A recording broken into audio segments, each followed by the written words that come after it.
Asiphinde sibingelele kuba buke be Transformation Live. Mhlambe before singene udabeni lwethu olulandelayo, bengifisa ukukhuthaza abantu ukuthi be like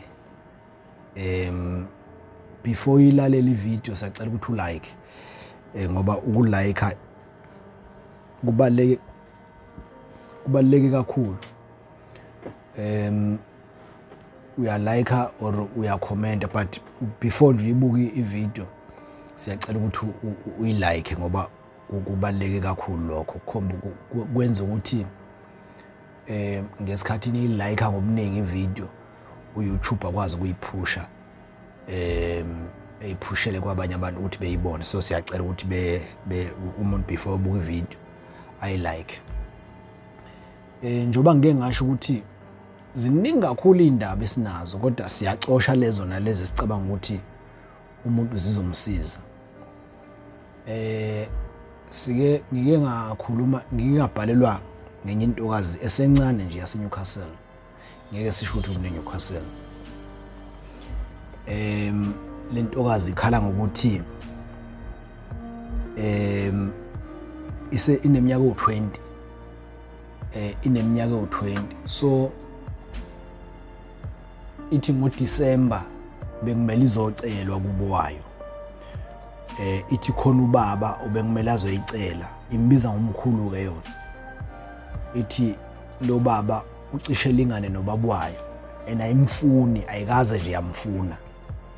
Ayimfuni futhi ayikaze yamfuna, kodwa abazali bayo bayamthanda lo baba ngoba uza ngendlela yesonto. So isize lentokazi esencane nje ina 20 years. Ithi ke izothi 21 ngoMay this year. Ithi mangibuza ukuthi lo baba ukuzaza yazi wayazi kanjani. Lo baba umkhongi, kusho ukuthi inosiswayo omdala.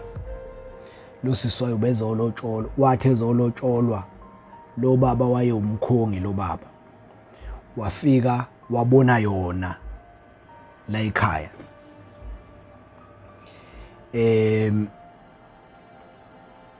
Kushuthi lo baba nje bezolobolisisa umdala, yena lo baba wabona lentokazi esencane.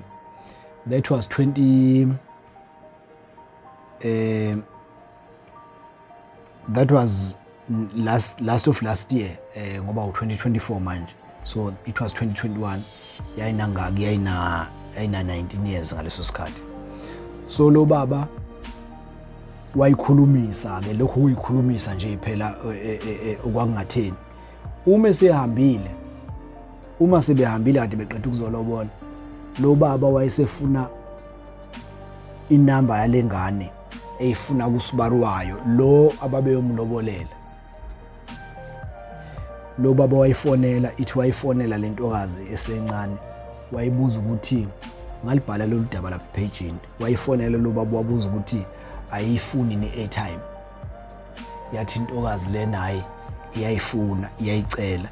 Lo baba wavela wafaka 1000 efakela lengane. Yawuthatha lo lentombazane 1000 ithi yawudla. Yangasho kubo. So ke lo baba mayesefika kubo useqhamuka njengomuntu ofuna ukuzoyicela, uxhumana nabazali, uyachaza nanokuthi hayi uyaxoxa kahle nayo lengane useke wayipha ngisho 1000. So abazali banele bakuthola lokuthi lo baba useke wayipha ngisho 1000. So bakujabulela khona, bona bacabanga ukuthi ingane iyajabula nje bayathatha lo 1000. Bacabanga ukuthi iyajabula nayo ingane. So ikuyasibhalela ithi icela ukuvikeleka ngoba ayimfuni. Enye into ke size yayenza lengane, isize yaqoma umunye umfana yalala naye ngoba ithi yenzela ukuthi lo baba uma behlule ekhaya kubo ebese iyasho ukuthi yona ayiselona itshitshi. Ithi nje yenzela ukuthi uma ebehlule ekhaya kubo lo baba isho ukuthi yona ayiselona itshitshi. So lolu daba ngithi angilikhulume ngoba ithi lengane ayimfuni nje nakancane lo baba, ngoba iphutha lizokwenzeka ukuthi mhlamba abazali kugcine bona beze beyithatha ingane beyiganisa leli khehla ngokusho kwayo. Uma isimganile lo baba obviously ngeke ihlale ngoba imfuni, and then kusasa sesi another failed marriage. So angazi ukuthi umuntu onjalo usizakala kanjani noma kukhulunywa nabazali bakhe noma kwenziwa kanjani, kodwa nje this is very dangerous ungena emshadweni nomuntu okhombisa ngayo yonke indlela ukuthi akakufuni kodwa ukuphoqe wena. Kusasa awusayithola iphisa emshadweni, wawuvele wazi ukuthi ayikho iphisa ozoyithola.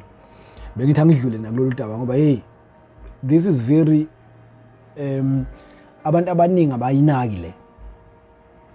Kuba na leso stampede sokuthi umuntu kuba na leyo excitement yokuthi umuntu uyashada, it's either owesilisa noma owesifazane. Once nishada kujabula uhlangothi olulodwa, awuyile lo mshado phansi. So ke angazi ukuthi ingasizakala kanjani lentokazi, kodwa ngalibhala udaba lwayo ba comment abanye okubhlungu nje khala ngakho ukuthi isilahlekelwe umntombi bayo yamnika omunye umfana ingahlelile, kodwa ibalekele ukuthi ithi cabanga ukuthi uma ithi ayiselona itshitshi lo baba uzoyeka, noma ingezwanga noma engashongo lo baba ukuthi ufuna itshitshi, ufuna uyithanda ngoba iyitshitshi, cha, ithi kodwa iyayinikela kulo mfana omncane kade ifunda naye ongangayo yaze yaphunyuka ubuntombi bayo. Angazi ukuthi singabazali ngiyafisa ukuthi beku understand abazali. Ngiyazi abazali bathanda ukuthi ingane zabo igane kangangokuthi mungaganile. Thina ke sikhule kuthiwa wesifazane ungaganile akangena ezulwini, singakazazi nezinto ezifaka umuntu ezulwini, singakayifunela ukwazi ngokwethu, sisalalela nje abantu.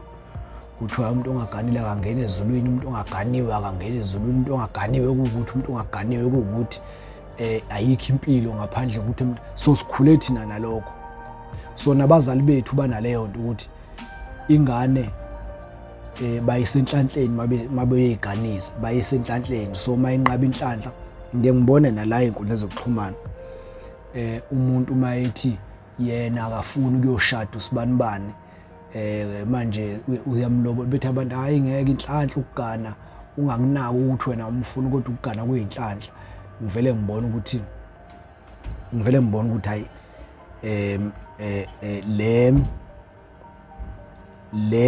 lolu daba lwalengane luthi alufane nala, ngoba abazali mabekuthatha ngokuthi kuyinhlanhla ukugana bengabheki ukuthi ingane ayithandi, ngeke kuhambe kahle.